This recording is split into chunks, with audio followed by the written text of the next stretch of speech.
Bismillah, alhamdulillah, bismillahi bi'aunillah, bismillahi masyaallah, bismillahi la hawla wa la quwwata illa billah, wassalatu wassalamu ala rasulillah, alladhi wulida fi syahri rabi'il awwali, mamlu'an bil barakah, wa ala alihi wa ashabihi wa man tabi'ahum bi ihsani ila yaumil qiyamah, wa la hawla wa la quwwata illa billah, ma ba'du.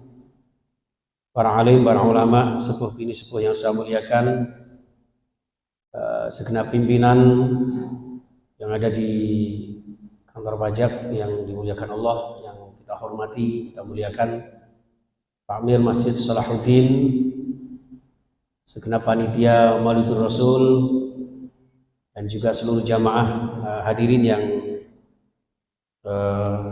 dirahmati Allah, yang saya muliakan, yang insya Allah diridhai Allah Subhanahu wa Ta'ala. Pertama dan utama, ini terpaksa harus manual, jemaah sekalian, sambil ditata oleh teknisi yang sudah saya siapkan ala kadarnya ya, kemarin atau tadi malam.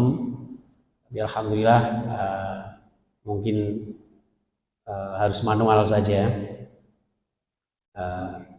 Dan yang terpenting adalah esensi dan substansi daripada Maulid Nabi ini bisa kita jiwai dan kita transformasi nilai-nilainya di dalam kehidupan kita sehari-hari. Bersyukur kehadirat Allah, Bapak Ibu jamaah yang dimuliakan Allah, saya bisa sowan datang sowan jenengan dalam keadaan sehat walafiat tanpa suatu halangan apapun. Mudah-mudahan pertemuan kita, silaturahmi kita ini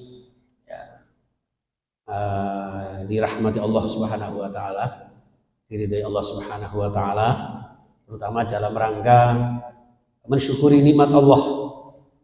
Jadi kenapa kita mengadakan Maulid Nabi? Yang pertama sebagai rasa syukur kita kepada Allah.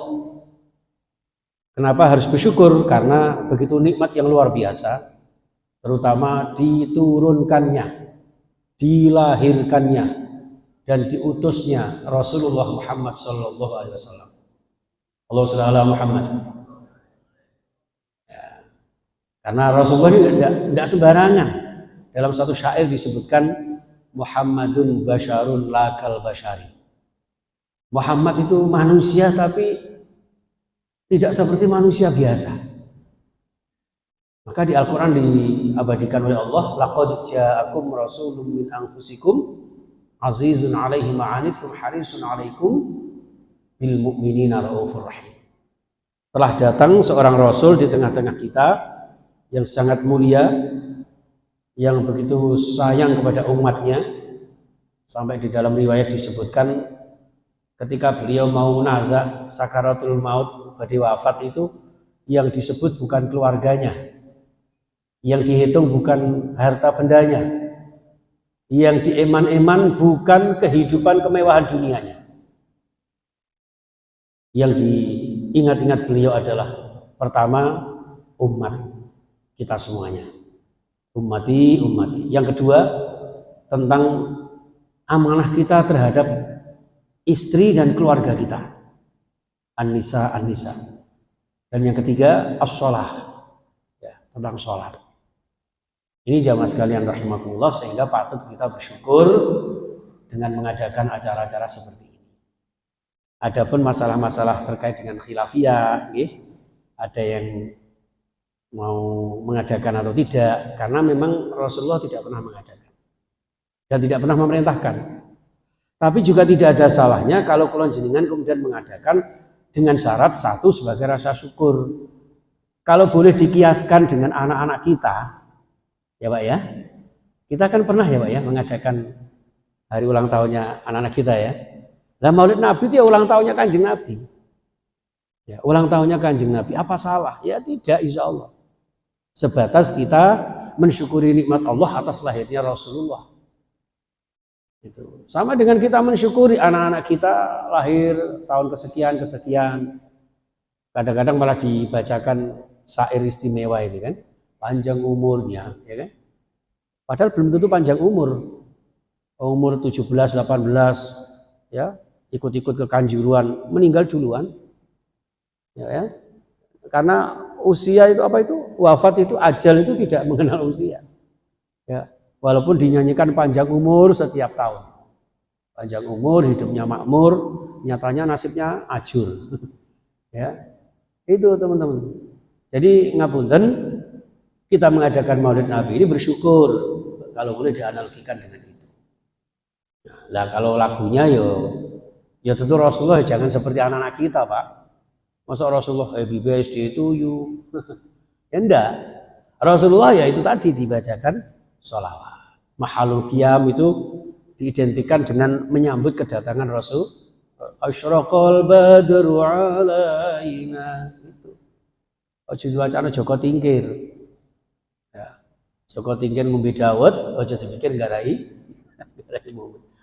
Ya. Jamaah sekalian rahimakumullah. Jadi itu yang pertama. Yang kedua, sebagai peningkatan mahabbah, ya, peningkatan cinta kita kepada Rasulullah. Ya. Karena Rasulullah Shallallahu Alaihi Wasallam itu ya, yang patut dan wajib kita cintai. Bahkan ada sebuah kitab Rasmul Bayan, di sana disebutkan wajibatu nahwir Rasul. Ada kewajiban-kewajiban kita terhadap Rasulullah Shallallahu Alaihi Wasallam. Di antaranya kewajiban itu adalah cinta. Maka Rasulullah bersabda, "Man ahabba sunnati faqad ahabbani, wa man ahabbani kana ma'i fil jannah." Rawahu Ibnu Majah. Jadi orang yang cinta sunnahnya Rasulullah, ya harus cinta kepada Rasulullah. Atau konotasinya orang yang cinta kepada Rasulullah harus cinta kepada sunnah beliau. Dan orang yang cinta kepada Rasulullah, ya maka ma'i fil jannah, insya Allah bersama-sama dengan Rasulullah masuk surga Allah. Amin ya rabbal alamin. Itu jamaah sekalian rahimakumullah. Nah pertanyaannya adalah indikasi cinta Nabi itu apa?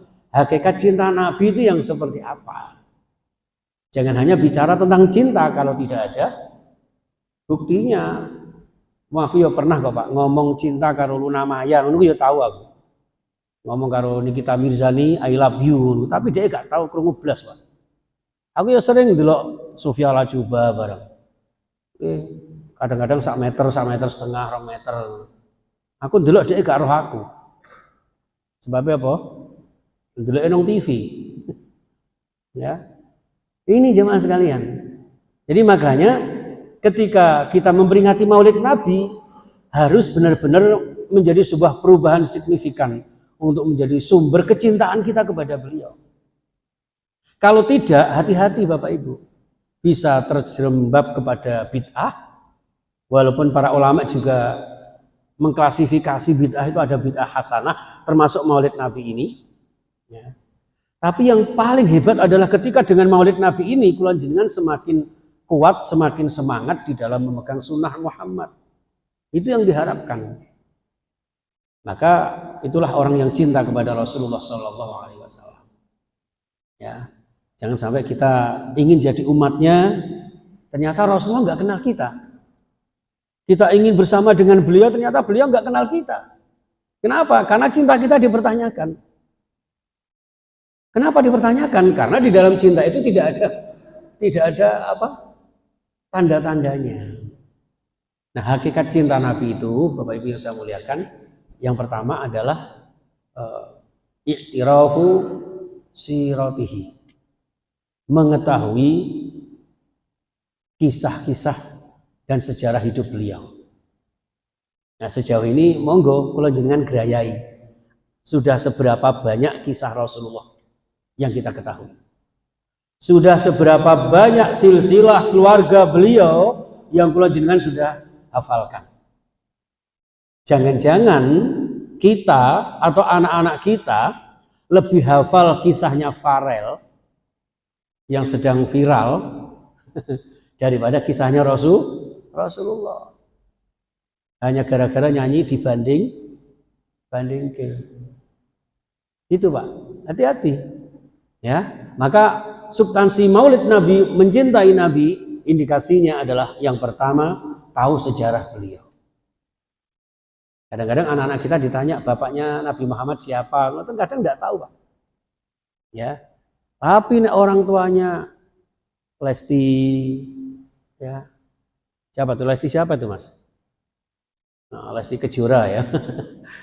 Nah, itu.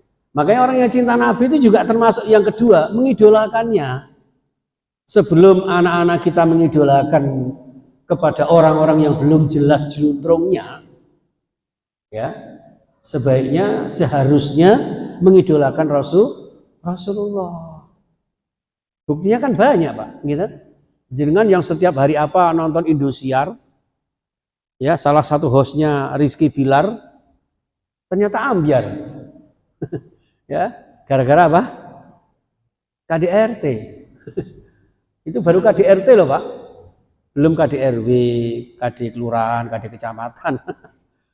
Ya. Langsung dicabut, Pak, itu. Itu. Saya juga kadang-kadang mikir sama anak-anak. Soalnya istrinya namanya Listi ditambahi Kejora. Harusnya jangan ditambahi Kejora, Pak. Mau Kejora itu disingkat Kejora. Keluarganya ajur, ora sejahtera. Enggak, ini singkatan saya aja sendiri sih. Nggih, Allahumma sholli ala Muhammad. Jadi itu, satu, tahu sejarah beliau. Kalau sudah tahu bisa mengidolakan beliau, maka pesan indah di dalam surah Al-Ahzab ayat berapa ya? 21. Jangan insyaallah hafal ini ya. Laqad kana lakum fi Rasulillahi uswatun hasanah. Menteladani beliau dalam segala aspek kehidupan kula jenengan.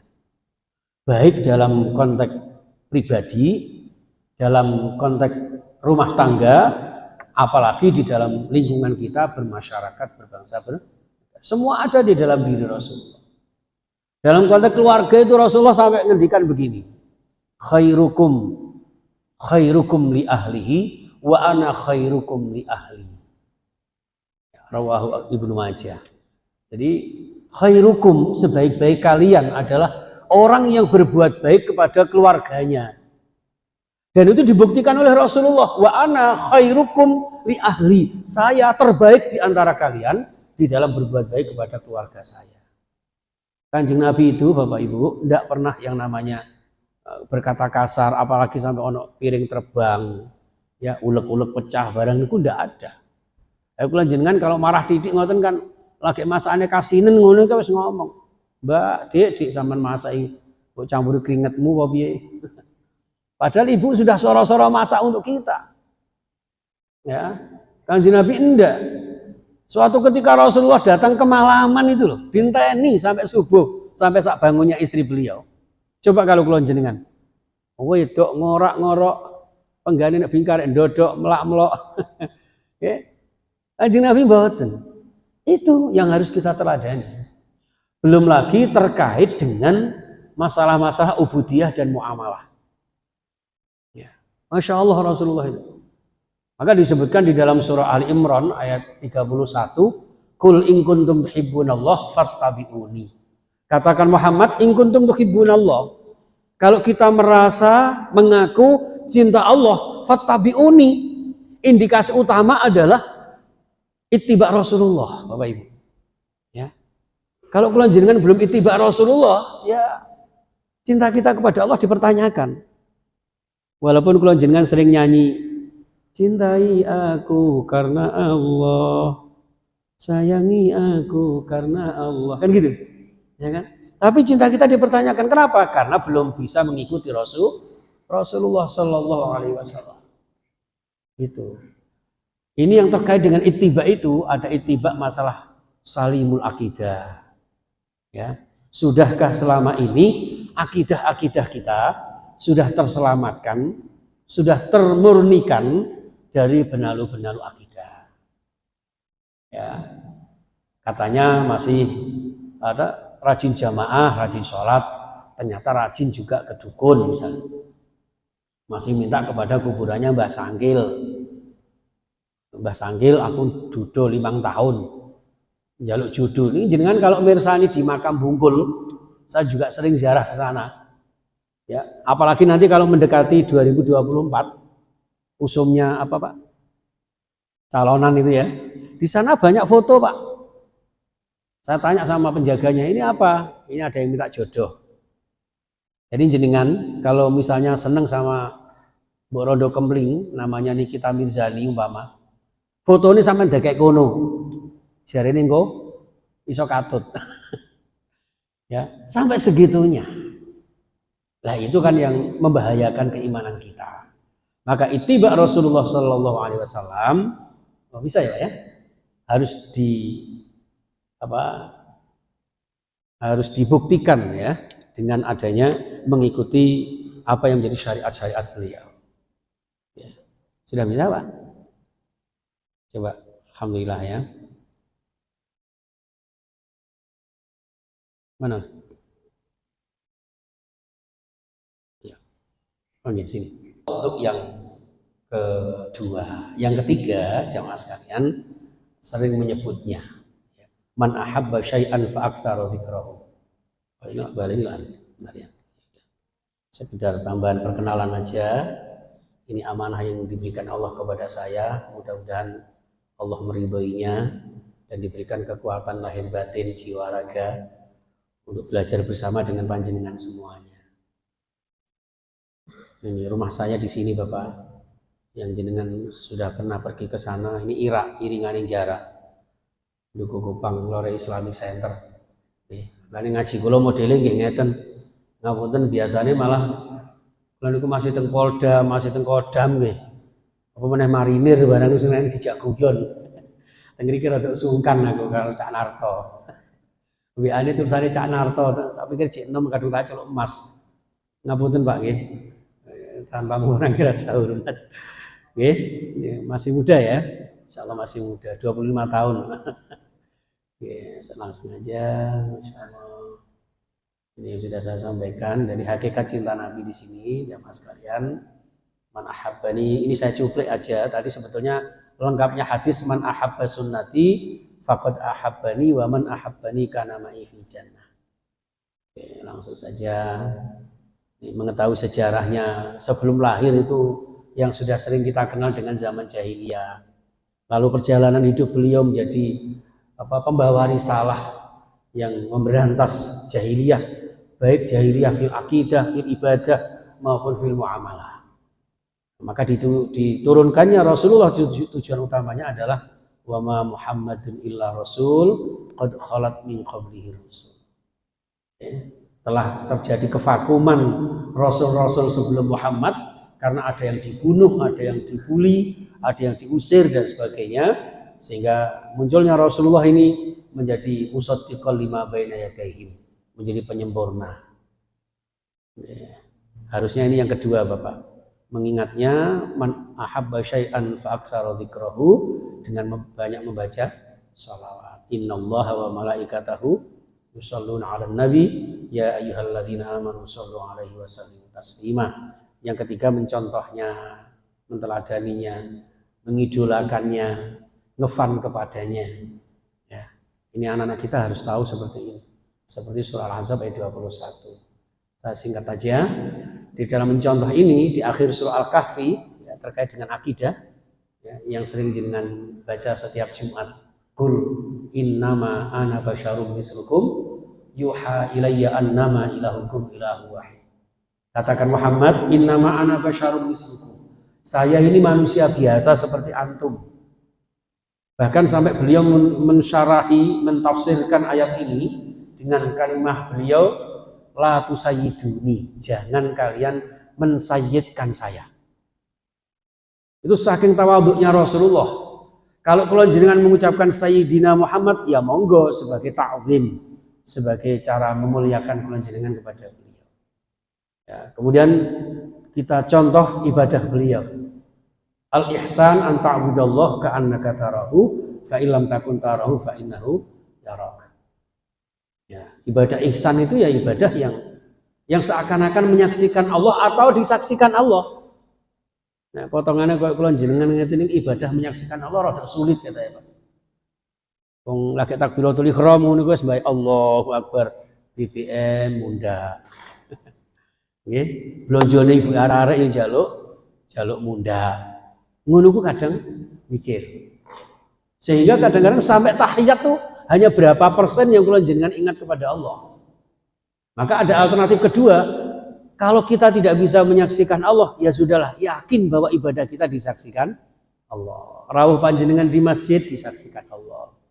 Amal soleh panjenengan disaksikan Allah. Itu saja. Ya, itu minimal itu. Nah, berikutnya adalah sifat-sifat akhlakul karimah beliau. Wa innaka la'ala khuluqin azim, surah Al-Qalam ayat 4. Sifatnya ini ada 5 ini. Yang sering kita sebut tabligh, sidik, amanah, tabligh, fatonah. Ada ditambah satu lagi, basyariyah. Sifat-sifat kemanusiaannya Rasulullah. Ya, jadi sidik, ya, kejujuran. Ini paling utama Bapak. Amanah, ya, dapat dipercaya. Kita ini dititipi Allah berupa keluarga, istri, anak, jabatan, ya, instansi, lembaga, tempat kerja kita, itu amanah. Jika tabligh itu sharing, sharing kebenaran, sharing sesuatu yang hak, bukan yang huwa. Ya, fatonah, kecerdasan atau kepekaan, ya, kemudian didasari dengan basyariyah. Sifat-sifat kemanusiaan, apalagi di masa-masa globalisasi ini. Ya. Ini Masya Allah, dunia kayak di genggaman kita, Pak. Detik ini panjenengan pikantuk berita dari mana, detik ini juga kita bisa sharing kemana-mana. Makanya betul-betul saring sebelum sharing. Hindarkan berita-berita hoax, apalagi ujaran-ujaran kebencian. Seperti itu. Oke, baik, kita lanjutkan saja. Yang berikutnya, melestarikan pusaka warisan beliau. Yang keempat, antara lain, ya, 1, Al-Quran.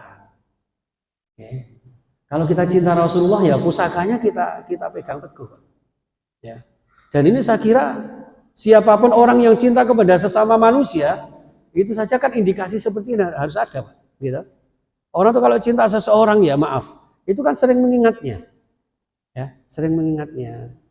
Sering menyebutnya, kadang-kadang turu yang kelindur, siang terkenang malam terbayang, kayak gitu kan. Katanya sedang jatuh cinta sih, apalagi cinta kepada Rasulullah. Nah, orang yang cinta kepada seseorang, pusaka warisannya kita hidupkan, apalagi Rasulullah. Beliau meninggalkan Al-Quran, meninggalkan As-Sunnah. Ya.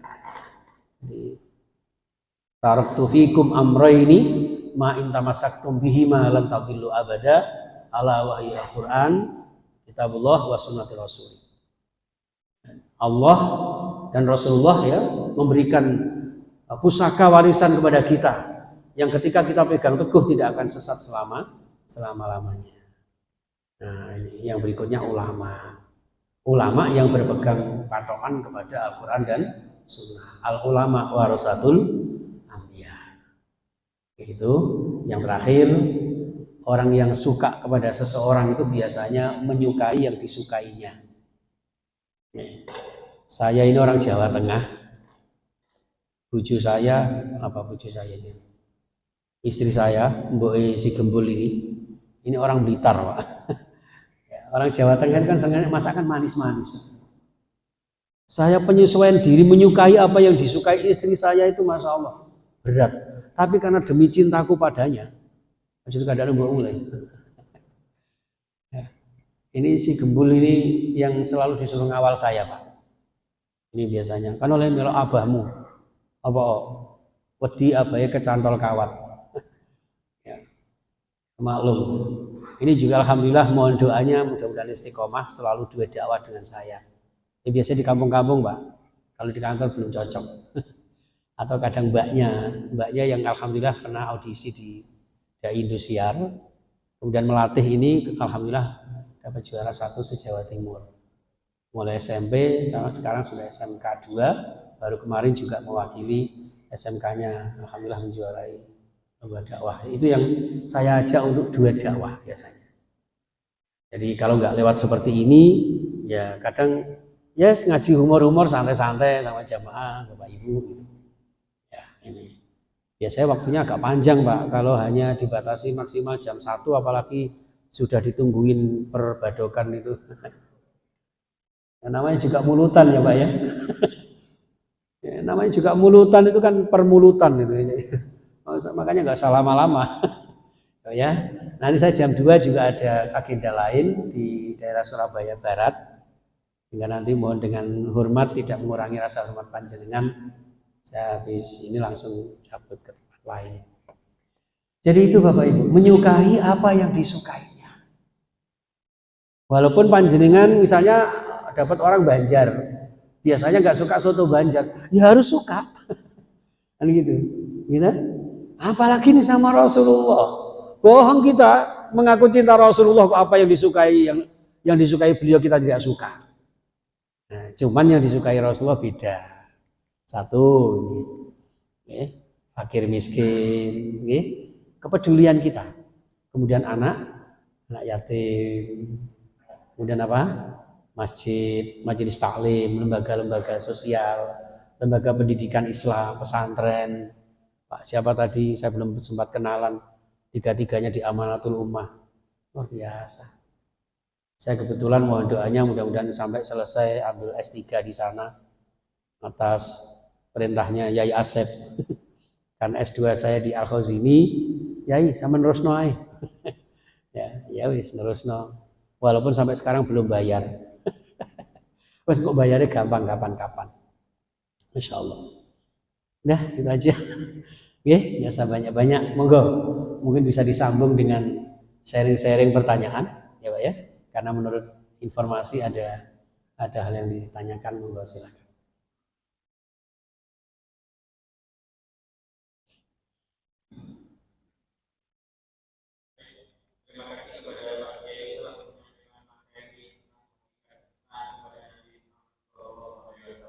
Bismillahirrahmanirrahim.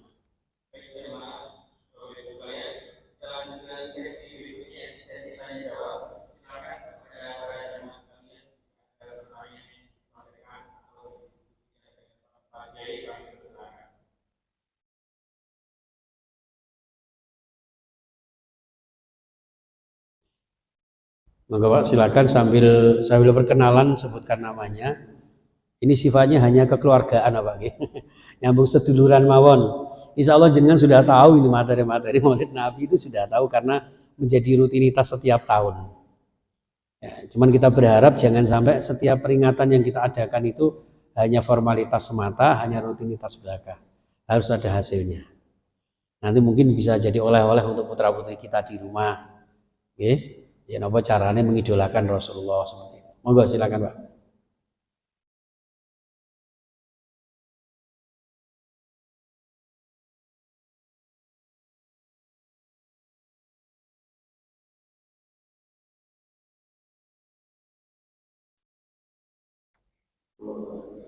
Monggo Pak Narto. Tak panggil Cak napa Pak nih? Cak ya.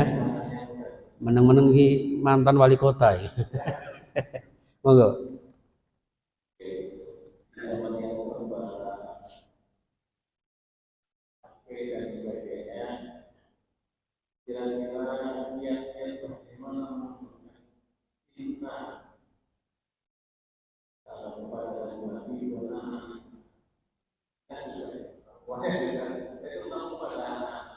Iya, ya. Dengan gadgetnya ya.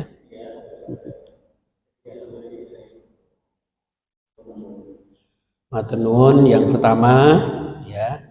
Yang pertama nasihat tentu. Yang kedua monitoring, perjanjian. Setiap hari main HP-nya hanya sekian lama. Monggo disesuaikan dengan keluarga panjenengan. Ya, sekian jam. Yang kedua, perjanjiannya HP tidak boleh dikunci. Ya, HP tidak boleh dikasih apa namanya? Apa lagi? Password. Ya, tidak boleh. Harus dibuka. Dan yang ketiga, ini syarat yang saya lakukan. Ya, monggo nanti terserah panjenengan. Itu jam 9 tet HP dikumpulkan di lemari kitab. Di rumah ada lemari, taruh di kitab ini. Jadi orang tua bisa monitoring, bisa membuka. Ada apa di balik itu semua. Tidak boleh dibiarkan di dalam kamar. Nanti bisa-bisa anak-anak kita jam sekian mereka tidak bangun tahajud, Pak. Ya, jam 9 tet mereka tidur, nanti jam 2, setengah 3 mereka harus bangun.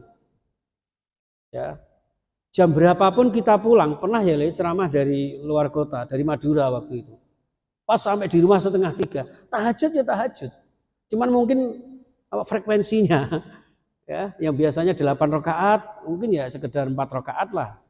Atau yang biasanya agak lama gitu, agak dipercepat sedikit temponya tanpa mengurangi tumakninah. Seperti itu, Pak. Jadi itu diwajibkan di rumah tangga kita. Ya. Nanti dibuka lagi jam berapa? Kalau sudah selesai syuruk. Subuh wajib berjamaah. Sampai ada yang kesulitan, ya nggak tahu masnya apa mbaknya yang waktu itu digoyang, Pak, udah kesepakatan.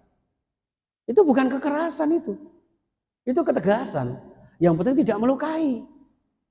Ya, disiram jeret. Kenapa? Karena tidur kesulitan. Saya ceritakan.